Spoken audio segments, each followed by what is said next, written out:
Hey everyone, welcome back to Engelbard. What was that? Was there a storm outside? Was that lightning? Oh, I'm scared. Why don't I just take a peek and see what's going on outside?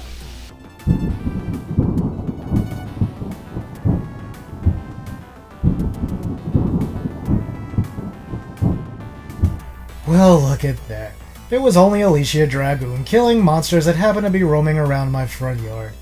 Here I thought I had something to be worried about. Whew, what a load-off! What better time than now to take a look at the Genesis game Alisia Dragoon? It wasn't very successful back when it was new, according to the internet at least, which we all know is never wrong. But in the last 10 years or so, it's been popping up on all kinds of Sega Genesis hidden gems and sleeper hits lists.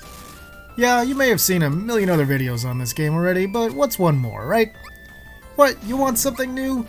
Alright, I'll delve a little deeper into some of the game's history. Jeez! Alisia Dragoon was a joint development between game studio GameArts and Japanese animation studio Gainax. It was released in 1992. You may know GameArts from its excellent Lunar series, and Gainax from its plethora of anime series, including Neon Genesis Evangelion. What you might not know is that in 1985, GameArts released a platformer-slash-shooter hybrid game named Thexter for Japanese computers and game consoles. Thexter even found its way onto US shores. It was one of the earliest games released in the US for the Commodore Amiga, a game which we bought shortly after we got our original Amiga 1000. Here's a quick look at Thexter. This is the MSX version of the game. In Thexter, you play as a giant robot that fires lasers and can transform into a plane. It's not at all like Transformers or Macross/Robotech, really, but I digress. What's interesting about Thexter for the purposes of this video is how you attack in that game. When you fire, your laser automatically targets and strikes enemies that are nearby. You basically don't ever have to manually aim. Interesting, but if I'm talking about Alisia Dragoon today, why am I bringing up the fairly obscure old-school Thexter?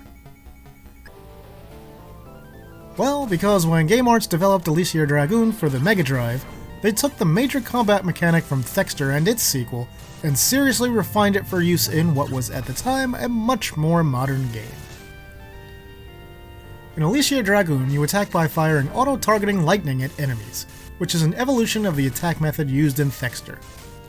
Alisia's lightning auto-targets enemies as long as they are in front of her. She also has a power meter for her lightning, and the longer you hold down the attack button to fire, the faster it drains and the weaker your attack becomes, until you're not able to fire at all. Your lightning strength recharges whenever you aren't actively firing. If you let it fill all the way up by not attacking for a few moments, you get a special, powerful rolling lightning attack. Now that we know where the unique attack method came from, let's cover a bit about the game itself. Alisia Dragoon has a story that varies slightly by territory. In the Japanese version of the game, your father was killed by the big bad that he banished after it fell back down to Earth. In the US, it's implied that the big bad is an ancient enemy who had been dealt with in the past and only Alisia can stop him now. The story really isn't important in this one. There are a couple of cutscenes, but they're quick and unobtrusive. Let's talk about play mechanics. We've covered the basics of how attacking works already. You can power up your lightning attack up to level 8 by finding special power-ups hidden throughout the game's 7 levels. You also obtain additional life max-up icons to increase your total life capacity, and gain extra lives, continues, health replenishment, and more from floating containers found throughout the levels. Next up are your helper dragons. There are 4 different types of these, and each one has its own level, health, and attack method. Those containers I mentioned a moment ago, some of them also contain meat, which heals injured dragons, and icons that can level up your dragon.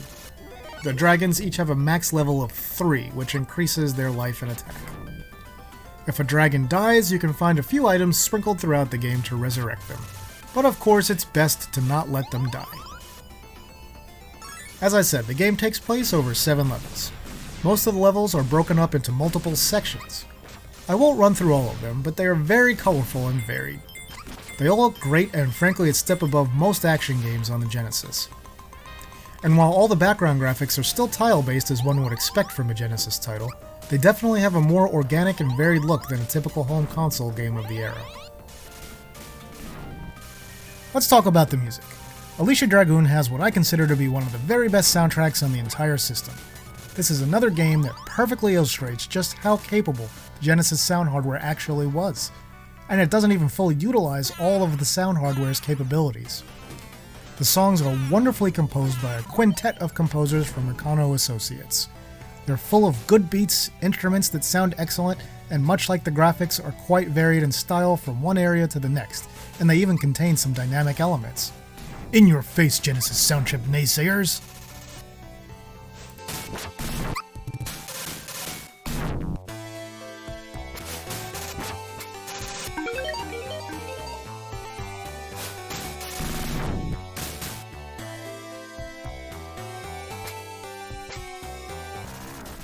I guess this is the part where I'll tell you that Alisia Dragoon, despite looking, sounding, and playing great, just wasn't that successful when it was new.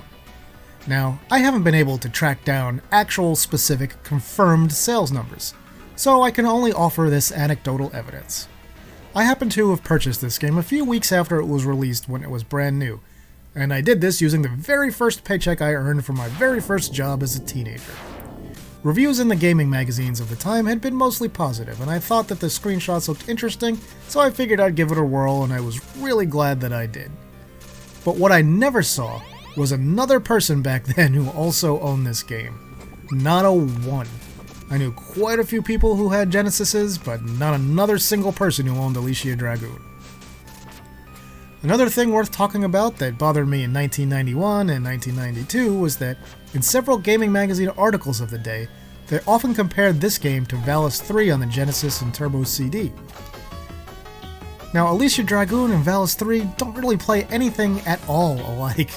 Alisia Dragoon is much faster paced and has a more arcade-like feel than Valis 3. And really, the only reason that I can imagine that the two games were even compared like this back then was because they both starred female protagonists. To me, it's like saying Ghouls and Ghosts plays just like Strider because they both star men. Really, those two games are totally different, as are Valis 3 and Alisia Dragoon. Hey, this game is just like that one because they both got girls in them. Now, I'm not knocking Valis, as I really like some of the games in that series. Well, before it went porn anyway. Yeah, that's real. Alisia Dragoon also features lots of hidden areas and hidden items. If you want to have Alisia and her dragons fully powered up by the end of the game, you'll need to explore and find all of the game's secrets. And honestly, trying to beat the final boss with anything less than Lightning Level 8 is a huge challenge. Alisia Dragoon is, in my opinion, a way better game than any of those in the Valis series. It's faster, has more action, it looks better, it sounds better, it plays better, just has more to do and is in general more fun.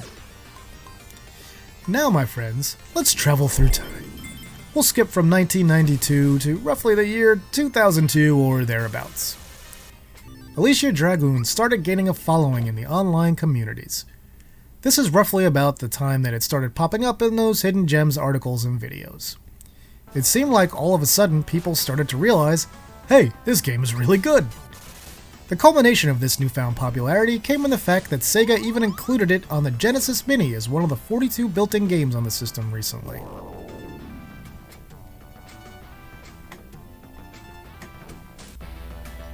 Personally, I'm thrilled that Alisia Dragoon has finally gotten the recognition that it's deserved for so long. I'm glad that more people have gotten a chance to experience the game for themselves, and that it's made its way onto a marquee product like the Genesis Mini. If you missed out on this game when it was new because you never ran across it in stores, or saw it and just didn't know what it was, or worse yet, it came out before you were born and you didn't exist yet, then I highly suggest checking it out as soon as possible. The unconventional attacking mechanism may take a little bit of getting used to, but I think you'll find with even just a little bit of patience, you'll be rewarded with an excellent experience on almost every level.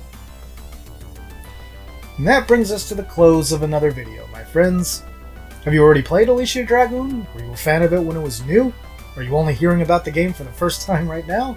Go ahead and sound off in the comments below. With that, I will say, thanks for watching, and see me later.